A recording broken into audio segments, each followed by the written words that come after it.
ازيكم عاملين ايه؟ يا رب تكونوا بخير. اولا طبعا انتوا عارفين ان انتوا وحشتونا جدا جدا جدا، واكيد انتوا عذرنا ان احنا ما بنظهرش على اليوتيوب خالص وما بنعملش فيديوز على اليوتيوب خالص، لان اليوتيوب بصراحه عايز طويل قوي، وبعدين انا كمان متجوز، اعذروني يعني.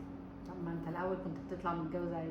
لا بس انا دلوقتي متجوز بس قدمت، فانا خدت خبره اقول وقدمت انا هو قول. كبر. وكبرت. بس احنا الفتره اللي فاتت دي اتسالنا اسئله كتير قوي. اكتر سؤال اتسالنا هو ايه؟ مش هقول، انت لا تقولي. لا، هو اكتر سؤال انتوا اتعرفتوا على بعض ازاي؟ يعني هم سابوا كل حاجه وبيسالوني انتوا اتعرفتوا على بعض ازاي. والسؤال التاني هو انت ازاي اسمك عمرو مالك وهي اسمها داليا مالك؟ سؤال ذكي جدا. اكيد انا عمرو مالك وهي داليا مالك، يبقى ايه؟ اخوات اكيد طبعا. شاطر.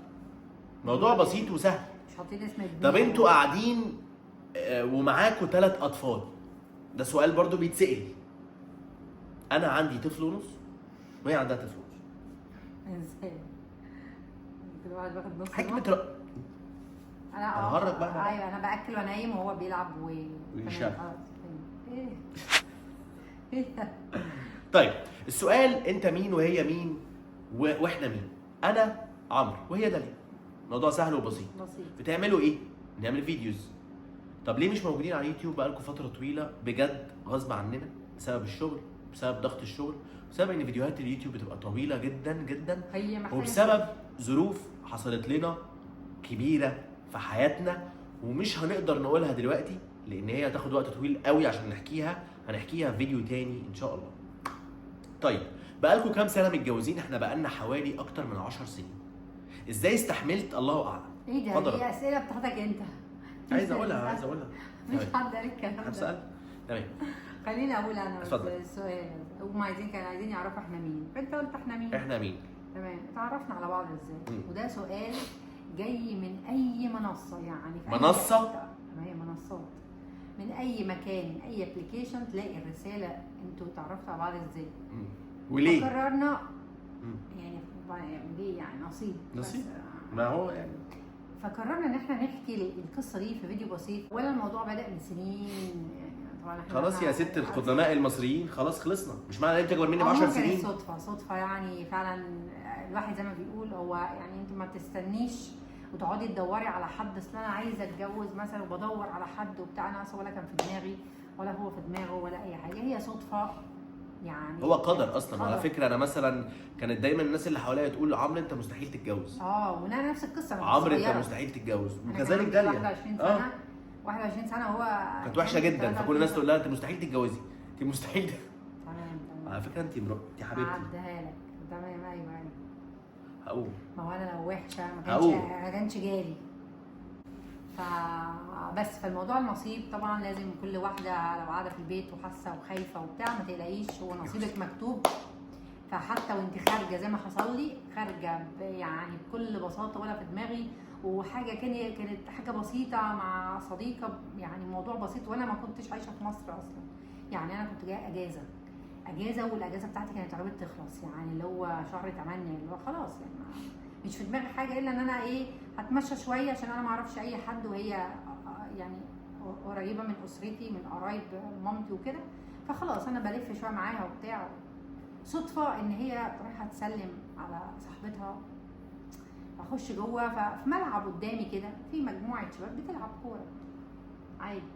هو ده اللي حصل. انا كنت واقفه كله بيلعب كوره وهي واقفه وبنتكلم وبتاع، وفي اصدقاء حد يعني معرفه بيتكلموا. باشا عمرو طلع فجاه، ما اعرفش ازاي، يعني هو طلع كده من الملعب عرقان، ويعني هو ما كانش فيه ريحه، يعني اكون صريحه، ما فيش اي ريحه اصلا. يعني انا في قاعده في الجنينه اصلا في الهواء، مكان كبير جدا، فما عشان بس انا عارفه ان انت ما شمتش. هتعمل بس اللي فيه اللي هو ريحتي. لا بصوا يا جماعه، عشان بس هي بتحكي من روايه، يعني بتبص من شباكها. لا خلينا تمام. وشباكها اصلا ده مش لا حقيقي مش قوي. لا مش فيك، بس هو مش يعني مش ستاندرد. خارج من الشوط الاول، لعبت شوط اول وكده، كان هي بطوله في رمضان، دوره رمضانيه يعني. وخارج من الشوط الاول، طبعا اللي بيلعب كوره عارف ان طبيعي انت التيشيرت من كتر ما انت تلاقيه ميه اصلا. تمام. فانا لما بنزل الشوط الثاني متعود انا بجيب معايا تيشيرتين، بلبس واحد الشوط الاول واحد الشوط الثاني. فطلعت بره وغيرت واقف باخد بريك، لقيت البنت اللي انا قلت لكم عليها اعرفها وسلمت عليها، ودي كانت معاها، بس انا كنت متخيل ان هي خرصه، لان هي ما كانتش بتتكلم اصلا خالص، يعني ما كانتش بتتكلم. ف ما اعرفهاش، انا ما اعرفش، لقيت الشوط الثاني هيبدا، رحت مديها هي التيشيرت بتاعي المبلول عرقان جدا وموبايلي، تمام، قلت لها معلش خلي ده معاكي بسرعه ودخلت بسرعه جري على الملعب. ما اعرفش ليه خلاني اعمل كده، بس انا ساعتها كنت حاسس ان البنت دي فيها حاجه. هتأمن على موبايله لا فيها امانه، فيها امانه. انا بس كنت خايف تسرقني، يعني انا قلت فيها حاجه كويسه، يعني في حاجه لله، تمام، فمش هتسرقني، فيها حاجه. لا انا ممكن تمام. فرحت سايب ده ودخلت العب. خرجت لقيت قلوب في عينيها. قولي بقى انت شفت كملي. حاجه على الحيطه ماشيه ولا انا متهيألي؟ لا ثواني يا جماعه، بس في كائن غريب على الحيطه. ايه ده بجد؟ نضربه لو صرصار. يا نهار اسود، ده صرصار.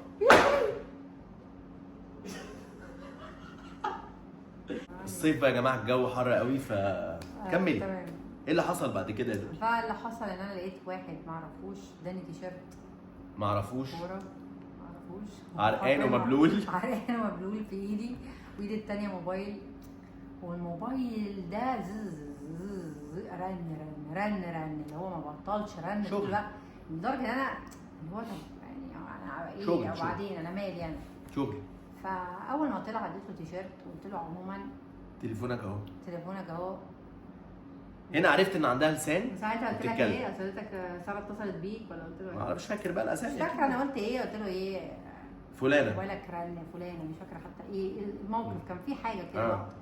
ان هو ايه فاهم اللي هو يعني حاسه ان انا قفشاه يعني في انا خدت بالي ان هي ابتدت تحبني على طول.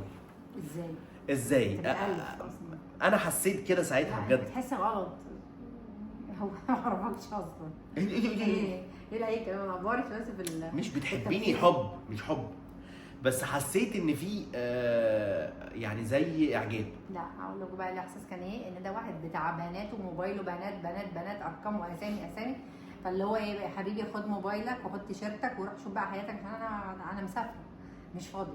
ده كان احساسي ساعتها. وعموما لو اعرفه ما الموضوع كنتش جيت. خلص كده، مفيش اي حاجه يعني، خلاص انا مش خدت بعضي ومشيت، مفيش اي حاجه والدنيا تمام وكده. صدفه بعدها بيومين ثلاثه يعني، والله ما فاكره حتى بعد ايه، مش في صدفه دماغي. جدا جدا لا هو صدفه يعني. جدا، صدفه قوي. لا عشان هي قريبتي على الفيسبوك معايا، الصديقه دي يعني. معلش احنا جيل قديم شويه احنا بنتوه بالتفاصيل. فصدفه لقيت الصوره اللي انا شفتها في الموبايل، يعني كان ساعتها في صوره في موبايله، الصوره مميزه شويه، عشان هو كان ساعتها كان صوره واقف في حته مليانه اشجار ملونه وكده، فكان كانه مكان مش في مصر يعني. فانا خدت بالي ان الصوره دي انا شفتها قبل كده، فرحت بعت مسج، هو انا الصوره شفتها هنا قبل كده. فاكره الرساله دي. بس اول لما بعتت المسج قلت بس عملت كده، دي وقعت وقعت ولا حاجه، خلاص. كنت يعني عادي يعني. كنت مستغرب وفي نفس الوقت كنت شايف ان لا هو كده، انا كان في حاجه جوايا ساعتها عشان اكون صريح، يعني كنت حاسس ان البنت دي لو ضاعت مش هلاقيها تاني. والله كنت شايف فيها كده، في حاجه كده فيها لو ضاعت انا مش هلاقي زيها تاني. فهنا استغلت الفرصه بقى. هي لما قالت انا شفت الصوره دي فين قبل كده، قلت لها انا جوزك. والله مش فاكره اصلا الموضوع كان ايه كله. لا خلاص، انا عملت كالاتي: كل مساء الموضوع الخير، يعني مساء النور، قلت لها بعد اذنك انا عايز اعرف رقم انكل. يعني الموضوع قالت لي مين كان انكل؟ انت مش تعرف بقى يعني بقى عشوائيات بقى ايطاليا وما تعرفش اي حاجه. فقالت لي قصدك تسيو؟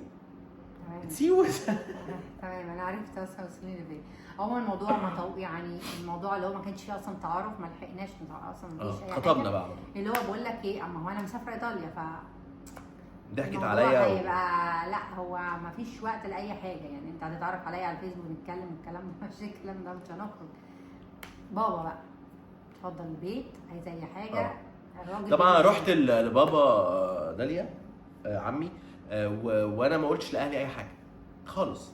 ليه بقى؟ لان انا ما كنتش فاهم اصلا، يعني انا كنت عندي 23 سنه وكنت يعني كل الناس حواليا بتقول لي انت يعني مش هتتجوز يعني، وانا اصلا مش مصدق. لا وبعد كده لو انت بتعمل ايه انت يعني، بتعمل ايه احنا أصلاً فعلا؟ ما نعرفش بعض يعني. فانا ضربت الجرس، عمه أنا فتح لي، قلت له يا اتخطبت. عم انا عايز اقابل حضرتك يعني نقعد في مكان وكده، وقعدنا في مكان وبس. ومن بعدها الموضوع ما فيش يعني يعني الاهل بقى وتقابلوا وبتاع واتفاقيات، هوب هوب 3 شهور كنا مخطوبين.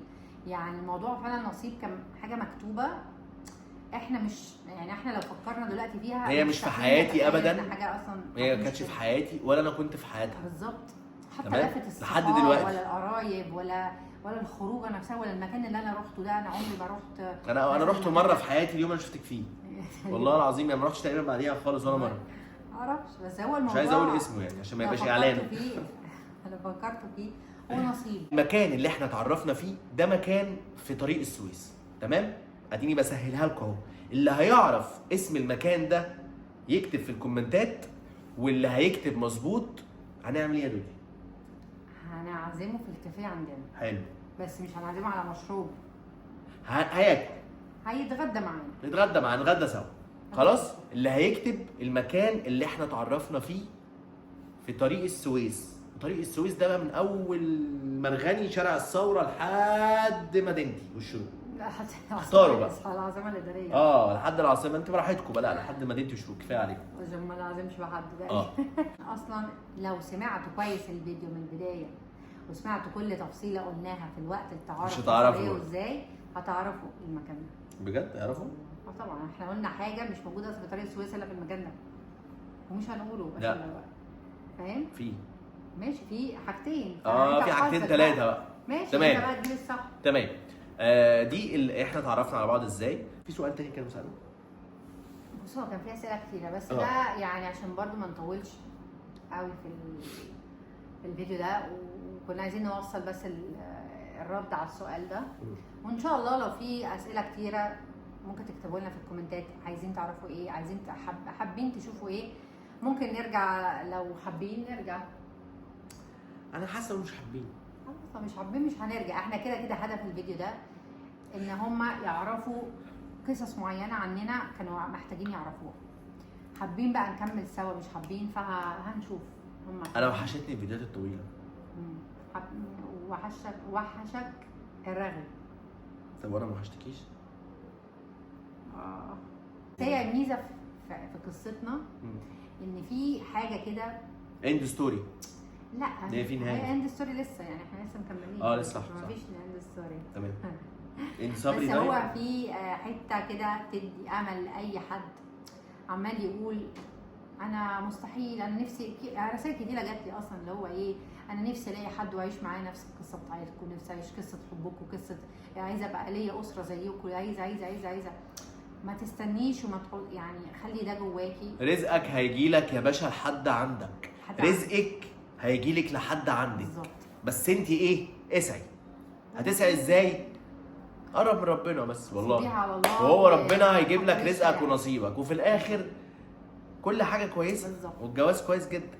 خلاص كده حلو قوي. واعملوا سبسكرايب لو انتوا اول مره تتفرجوا علينا، يمكن تقعدوا تشوفوا مجادلات كتيره بعد كده، عشان احنا شكلنا كده بتوع مجادلات اصلا، مجادله وبتاع. بصي انا احلى حاجه في داليا ان هي ما بتجادلش بجد، هي بتجاهد مش بتجادل. نكمل جوه.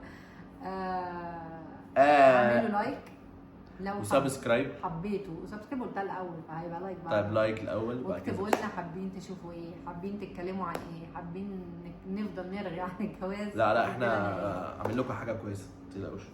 وانتوا ادونا اي افكار حابين تشوفوها جديده غير المحتوى اللي خلاص عمال يلف في يوتيوب. مش عايزين حاجه فيها اكل يا جماعه عشان بجد انا عامله دايت. احنا عاملين دايت فبجد. هي عندها دايت وانا عندي كوليسترول. لا هو احنا الاثنين دايت صحي يعني. انا يعني مش هو عنده مشاكل صحيه، فانا هو مش هينفع. لا خلاص. فادونا اي حاجه ممكن نتكلم فيها، ممكن نصور اي حاجه، مولتن كيك بتاع نوتيلا يعني حاجات كده خفيفه. ونشوفكم المره الجايه في فيديو جديد. المره الجايه ان شاء الله. المره الجايه اشوفكم المره الجايه. كل دي باي. نكمل. بصي بقى الاستفزاز في الجواز